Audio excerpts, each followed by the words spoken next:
I think I'm not always an optimist. I know what you think I am, but I think there's really a lot of good news, in this question, and I think it's the I think it starts with the demographics and the trends. Our society is becoming more diverse. Our younger adults have different attitudes. I mean, I think of my 3 daughters in their 20s, early in their 20s. They think differently. I mean, it's good. Environment, energy. I think the trends are shifting. I think there's some real, I'm going to say it's easy, there's some real opportunity to really build strong, inclusive communities. And I like to play, as I get older, I realize it's easier to play to strengths than always have to fight, go uphill, unless you're hiking. So I think starting with strengths, I mean, I think, well, several of the neighborhoods I grew up in Los Angeles would have fit inclusive communities back in the late 50s and most of the 1960s. Communities that are diverse, a lot of diverse, race, ethnicity, language, culture, but also diverse in terms of activities where you have employment opportunities.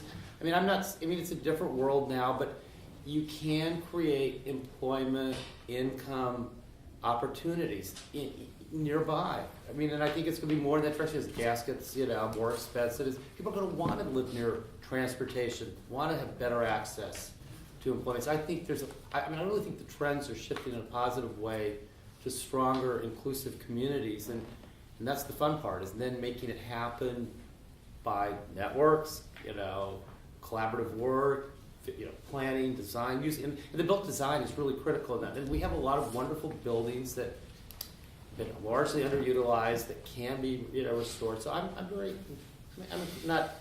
think there's some real opportunity, and I think we will see good progress and strides towards more inclusive communities in the next 20, 30 years. Hear, hear. Well, I hope you're right. There are, New Jersey, interestingly, is one of the few states that has a state plan. It has a commitment to what's called smart growth. It did have an affordable housing mandate, which was never perfect and is now under challenge. There are other communities, our own included, that have inclusionary zoning ordinances, which actually require affordable units as one per 5 or 6 units of market housing built. These are all devices that are available to any community on that one level. But ironically, there's a book by Frank Lloyd Wright, famous architect, called The Living City. It had lots of different names because he rewrote it a bunch of times. But there's this one little remark that he says. And I don't know whether he said it it couldn't have been in the 30s, probably said it in the 40s or 50s. He said, attention to housing the poor, worthy though that concept is, only delays by mitigating a daily horror, reckoning with the real problem, which is income and poverty. And so one of the issues that we all face, one question is, what does a designer have to do with that?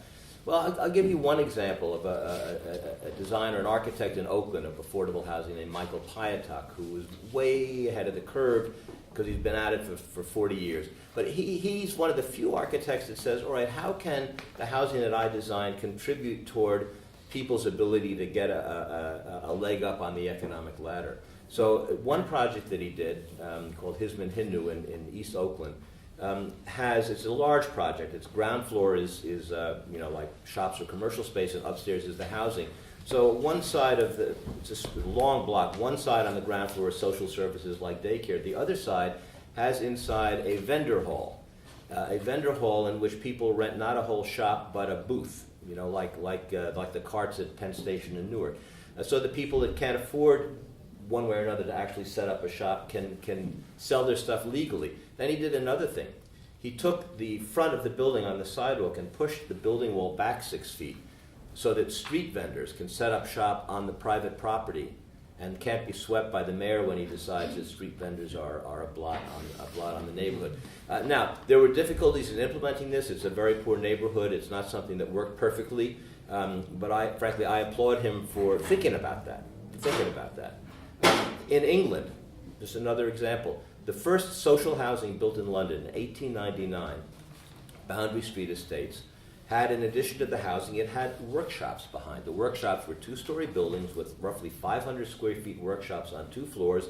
This is in the East End of London. It was in the garment district. And what did you have there? People that did upholstery, and people that made table legs and stuff like that. Every one of those shops is 100% occupied to this day. Now the British stopped doing it so intelligently. We used to do things intelligently in the 40s and 30s also, but we dropped that because it was, unfortunately, it was giving government a good name, right? But the whole notion that when you think of housing, affordable or any other kind, Right. you're not only thinking of shelter, you're thinking of what's the whole life, and I think that's I hope that's a takeaway.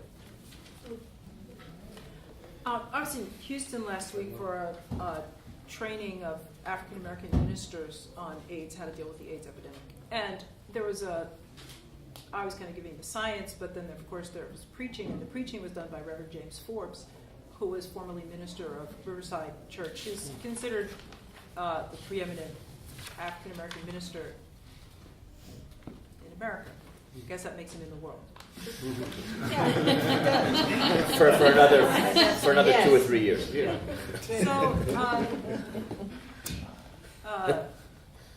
So he said, he was preaching on the prodigal son.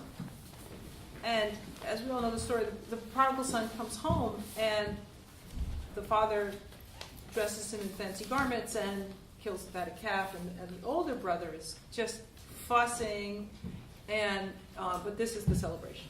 And he said, so what is this about?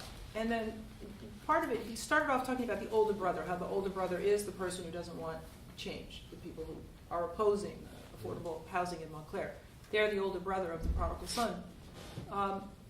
But the story of the prodigal son, he goes off and he gets himself in terrible trouble, and he wakes up in a pigsty and he's eating corn husks.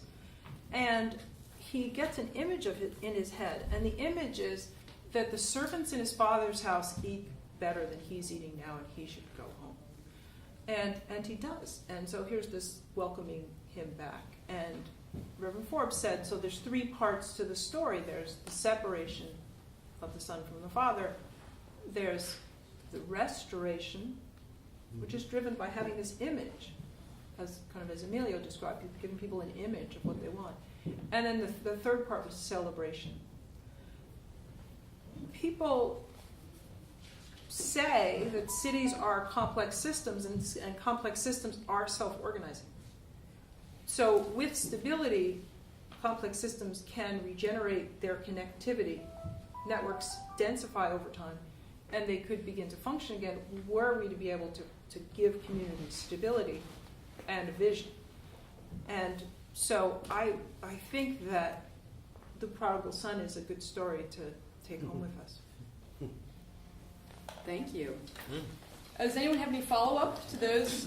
You all just eased into summation and takeaway in a delightful manner. But now we have the opportunity to continue this discussion with members of our audience. So we can have people who have specific questions. We can have people who simply want their opportunity to contribute to the conversation. Please.